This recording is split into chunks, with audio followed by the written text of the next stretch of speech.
In today's video, I'm going to teach you how to add your products and services to QuickBooks Online. By the end, you'll have your catalog set up so your invoices, receipts, and reports stay accurate and consistent.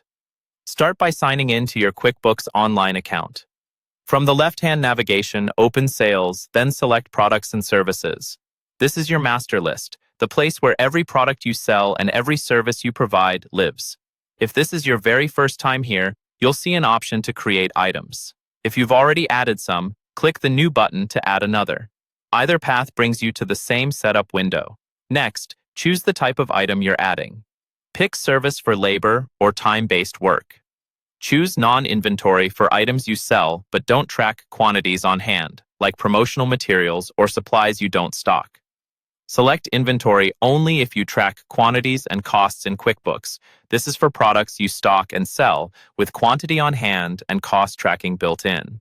Now fill in the details. Give your item a clear, customer-friendly name so it's easy to find on forms and reports. If you use them, add an SKU. This is optional, but helpful for internal organization and barcode scanning. Choose a category to group similar items together. Good categories make your list easier to manage and can improve reporting clarity.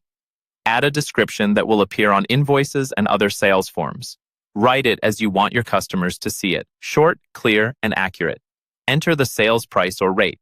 If pricing varies, you can still put a typical price here and edit it later on individual invoices. Select the correct income account so sales flow to the right line on your profit and loss report. For example, service income to a services revenue account. If you're unsure which account to use, a quick check with your accountant can save cleanup later. Set the appropriate tax option, such as GST, based on your local tax rules and the item's tax status. If you purchase this product or service from a vendor, check the option that says you purchase it and enter the cost and vendor details.